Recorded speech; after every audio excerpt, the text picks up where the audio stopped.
going to, but perhaps it wouldn't be quite right. So, the money plant, as soon as you have one of those, you'll become a millionaire overnight. Is it guaranteed? Oh, absolutely. And we have the grey-haired wizard. Thank you very much. Thank you very much. Thanks a lot, all of you, for coming along. Thank you.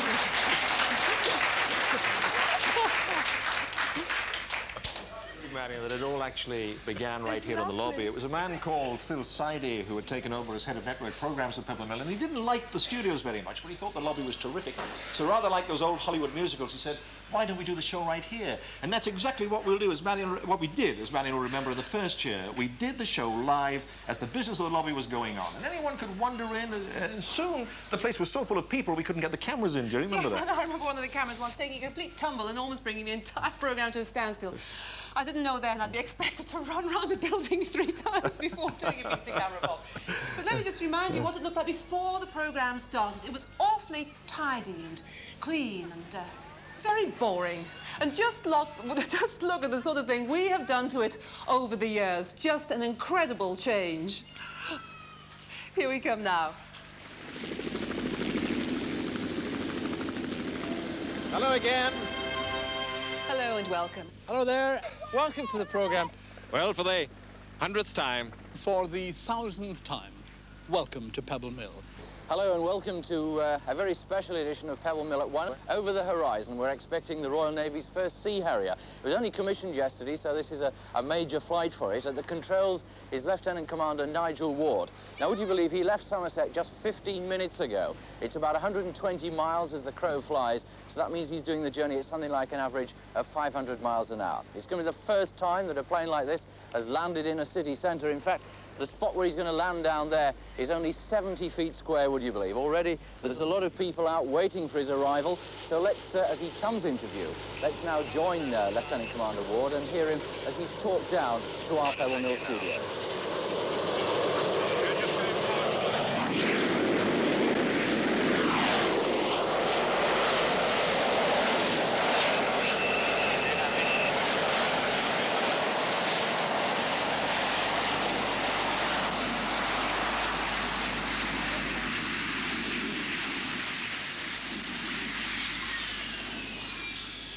Man will always push himself into danger in Lakeland.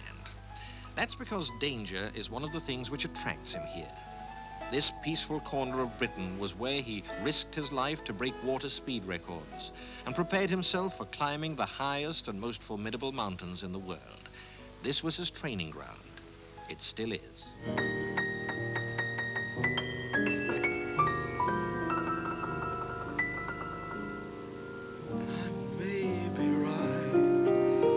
And I may be wrong, but I'm perfectly willing to swear that when you turned and smiled at me, a nightingale sang in Berkeley Square. Among the legends of Nashville is this astonishing emporium, the Alamo, where the stars come to be kitted out with sequined outfits of an extravagance that would cause Liberace to blush unseen. This has got to be me, hasn't it? Fella.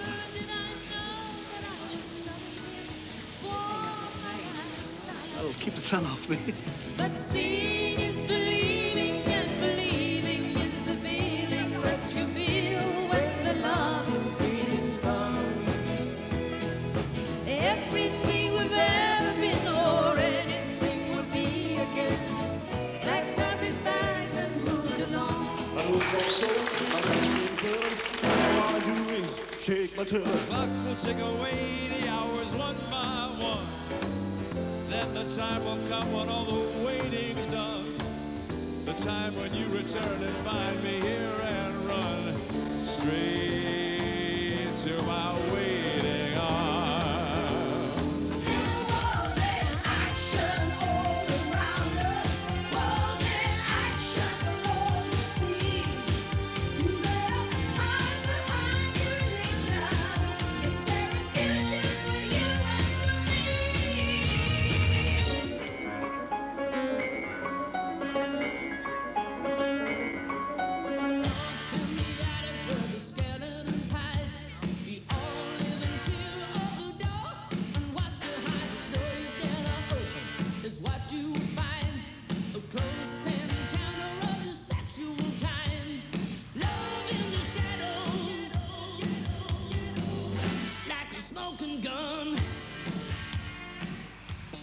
This is the fourth ship to be named Ark Royal, and in her brief 23-year history, she's never fired a shot in anger, despite the fact that she was once equipped with 73 guns.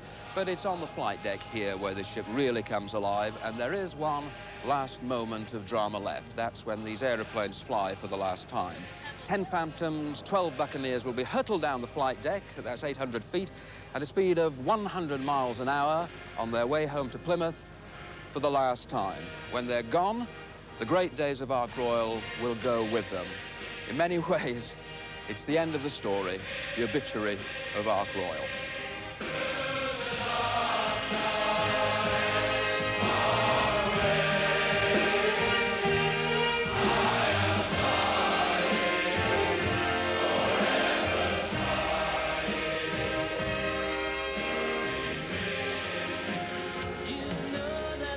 Taste of your tears just tears me apart. Tears me apart. The bittersweet soul cracks my heart.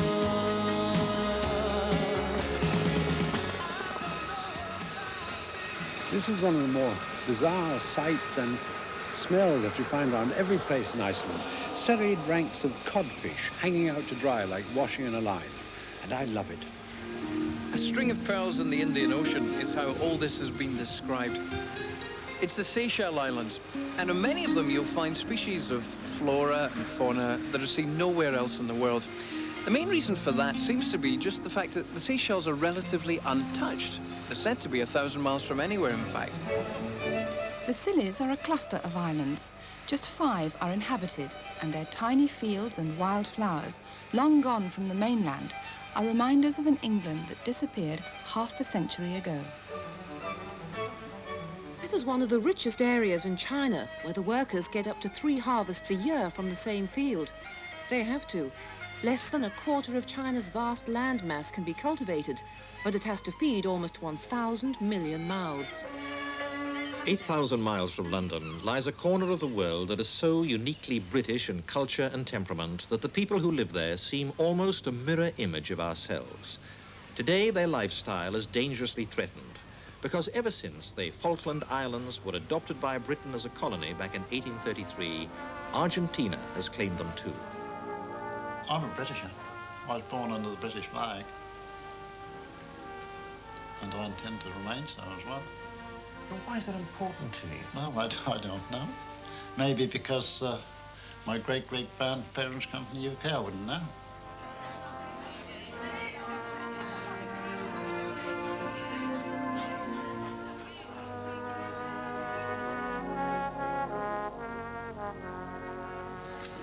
Regular viewers of Pebble Mill will recognise all the angles here of this much-used foyer. Every angle has been used at one time or another in the 10 years of presentation.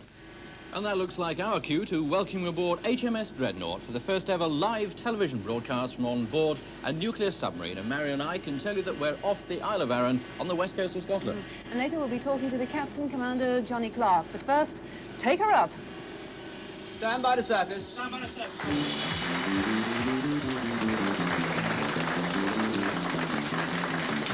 When we played our charade, we were like children posing, playing the games, acting out names, guessing the parts we played.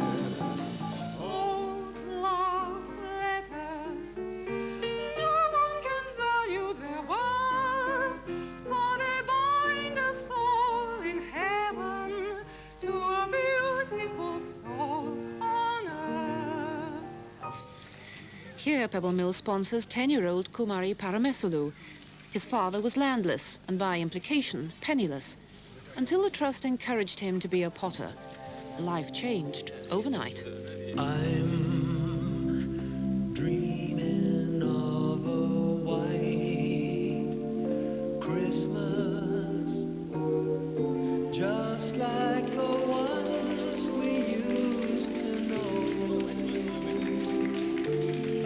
where the treetops glisten and children listen to hear sleigh bells in the snow.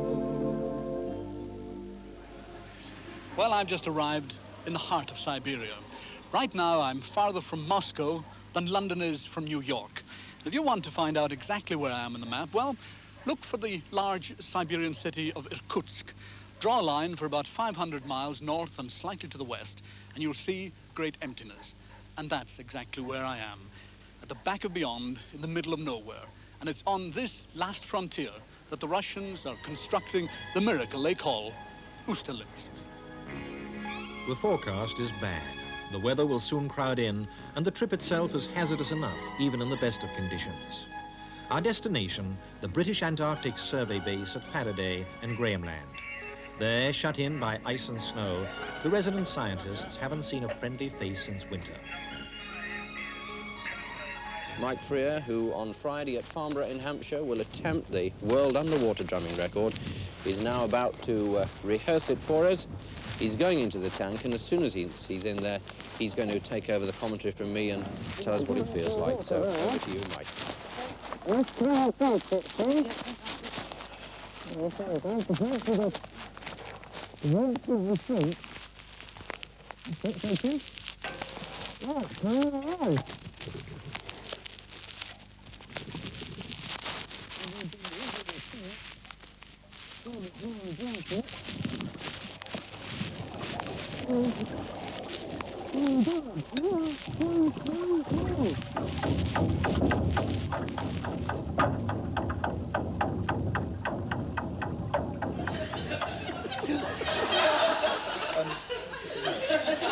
He can't be heard. He can't be heard. You're all right.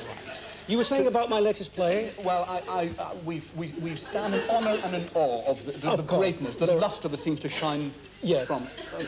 Yes, they're superb, my plays. And they're very much appreciated, yes. Well, indeed. Thank you I'm very working on one at the moment. Well, not only do we have the world's greatest playwright, but today we also have the world's greatest gymnast, the lady who reached the towering peak of perfection, Nadia Comaneci. And we will also have Bucks Fish. Nadia Comaneci. You know Nadia Comaneci? Is that your real name? Nice one. That's my Yeah. You know what I like about this show?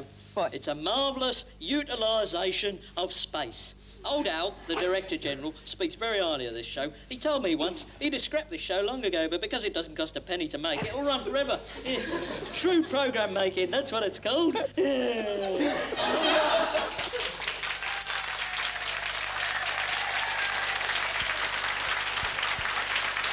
not very prophetic, Roland Rat there.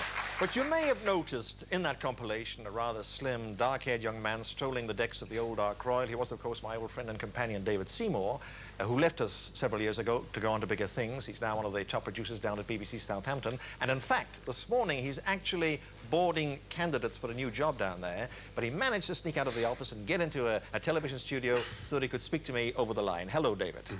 Hello, Bob. We're having a good time. Yes, it's great to see you again. And I'm delighted to see that you're going a bit grey at the temples. Just a fraction. One day you will be as white as I am. I was just thinking, David, do you remember the time that the tightrope walker stuck you in his barrow and wheeled you across that high wire? I mean, you had some fairly hairy moments during this programme. I did a lot of silly things on Pebble Mill at one, Bob. I'm lucky to be alive, really.